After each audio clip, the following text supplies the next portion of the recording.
The year is 1999 and your mother is walking down the street with her Sony portable CD player in her hand, listening to Ricky Martin's Livin' La Vida Loca. She doesn't know it yet, but when she turns around the next block, she's gonna bump into a guy on the street. That guy is your father-to-be, and while he prefers the Red Hot Chili Peppers over Ricky Martin, these two folks are going to chat and they're gonna get along. Fast forward 2 weeks and they're on their first date. In approximately 8 weeks, the two are gonna get it on. And while they never wanted to rush things, in the heat of the event, they didn't use contraception. Your life is a movie in the making, and you are coming soon. So first of all, did your parents jump the gun in making love after just 8 weeks? Well, it's hard to say because scientists can't tell us when the best time is to make out like that. Should people get intimate right away or should they wait to know each other first? It all depends on what people expect from the relationship. Is it going to be about physical stuff only, or are the couple going to try and be together for the long haul? In a study conducted by the Journal of Sex Research, 11,000 American adults were interviewed about how things started out. These folks were not yet married, but they were in what's called a serious relationship. 76% of these people had been together more than a year, and 93% reported that they'd already made love. 51% of them were like your mom and pop, in that they waited a few weeks before they did it. 38% of people said they did it pretty quickly, like in a few days or 1 or 2 weeks. So it shows that people can stay together and jump into bed early. 11% said they made love before they even knew anything about each other, meaning they met in the street or some other place and rushed straight to the bedroom.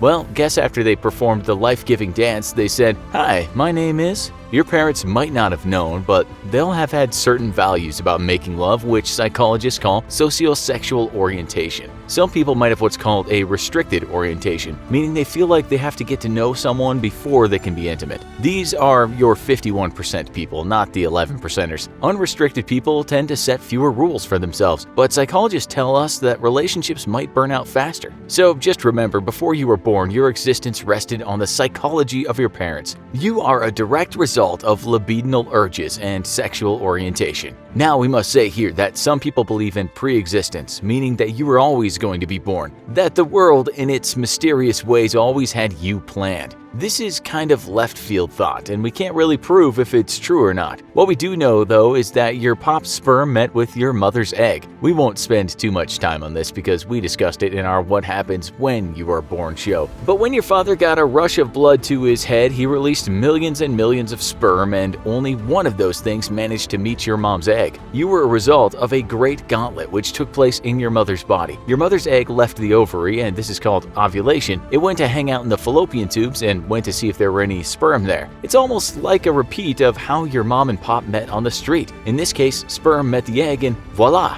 Now we have something called fertilization. The sperm and egg now take a trip down through the fallopian tubes and head to the uterus. Cells form into kind of a ball, and this is called a blastocyst. It's the most basic version of you, like you 1.0. For 2 or 3 days, this thing hangs out in the uterus, and then it attaches to the side of the uterus, and this is called implantation. This is when pregnancy is made official. You're not guaranteed at all, though, because things can go wrong in the early days. In fact, the first 0 to 13 weeks are the most dangerous for you, and 80% of miscarriages happen in this time frame. But in this case, there is success. We should say that when this success occurs, hormones released in the woman's body will prevent her uterus from shedding. In the cases when the magic didn't happen and the sperm and egg didn't get it on, that lining of the uterus will leave the woman, and these are what's called periods. Your mother might only know she's pregnant when she misses her period.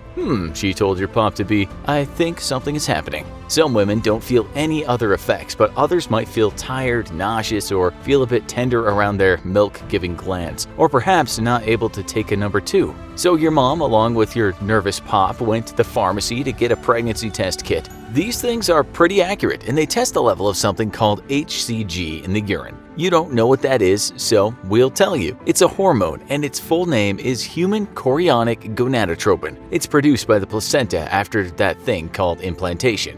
Now the scene is set for your mother to walk out of the bathroom with that plastic gizmo in her hand which has a plus sign on it, confirming she is pregnant. The next 3 seconds and the expression on your father's face are perhaps some of the most important seconds that the two people will ever share. In your case, of course, both your mom and pop were over the moon, and you were soon to become their little bundle of joy. But wait a minute, what actually are you? Are you a him or a her or something in between? Well, the answer is you are a bit more her in some respects. This is because tiny cells called organelles. It's the organelles that are responsible for producing energy in the cells that are called the mitochondria. Mitochondria takes food and makes you. It's like a little factory that produces a you. You take a lot of energy to make, and so the mitochondria get very busy. The mitochondria is your mother's, so you're more her than your pop, we must say. This doesn't mean that you'll be more like your mother, and we'll get back to that later. First, we must ask, why were you born male or female? Did God choose that? Was it something to do with your mom or dad's genes? The evolutionary angle is that the natural world gives you a slightly more chance of being born male because the world needs around the same number of males and females. One professor told the BBC why there are slightly more males born than females. At every age, in almost every time and place, a man is more likely to die than a woman, she said. But outside of evolution, there are other factors, and they might even include your mother's diet or even what position they were in during your making. It could be about the woman's ovulation cycle or the age of your parents. All these things matter when it comes down to if the sperm that reaches the egg was carrying either an X or Y chromosome. Females are the X and males are the Y. It's thought that nature instills equal opportunities in how many X's and Y's are produced, although there are theories as to what to do to plan for a male or female baby. We won't go into these today because we want to know more about what you'll be like.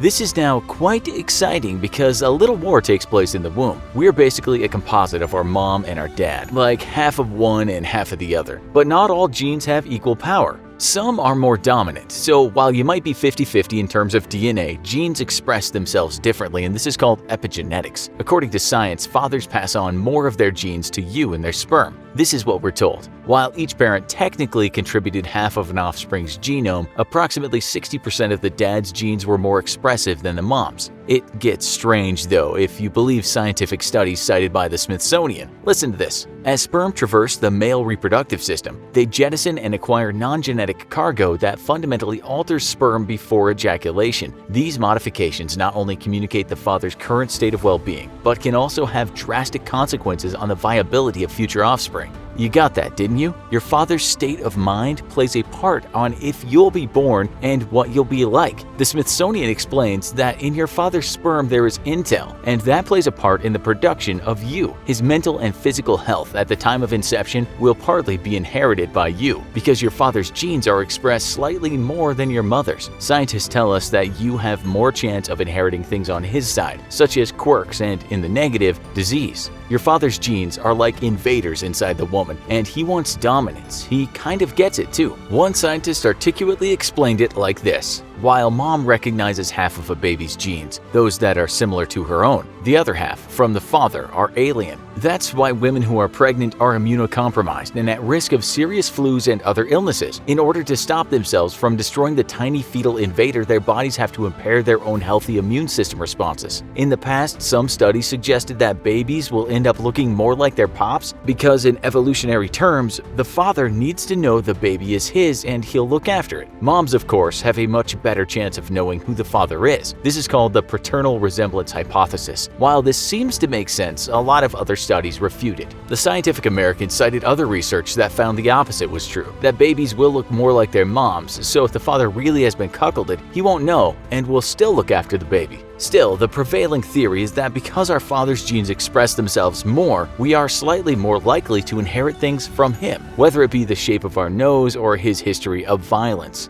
That said, genetics experts can't predict what you'll look like, so this is no exact science. And while the father's genes may express themselves more, it's still not certain what you'll inherit. You might get your mother's blue eyes or you might get his brown eyes. If we're talking about something like hair color, it gets quite confusing, so we'll let a scientist explain. She said this. If a father carries only a dominant gene for brown hair and the mother carries only a recessive gene for blonde, their children should all have brown hair. But some of their grandchildren are likely to be blonde. Reason? The kids inherit both sets of genes, which can combine with blonde genes from their mates to produce fair-haired offspring. It all depends on each parent's genetic combinations, and we cannot be sure which genes will get passed on. When it comes to personality, it's even more confusing because while genes you inherit affect how you'll turn out, we can't exactly know what will happen. You might be more like your mom or your dad, or have a lot of traits neither of them have. Studies have shown that twins often have similar personalities, but they're also original in their characters or intelligence. We can predict some things, but at the end of the day, you're unique and might be a surprise. Some things are more strongly inherited than others, so we can better predict your height or chance of being overweight more than we can predict temperament or blood pressure. Make no mistake, a lot is going on before you're born. You are history in the making, and this furnace from which you're created has many hidden depths of complexity. Can you add anything to this? Do you think you're more like your mom or your pop? Tell us in the comments.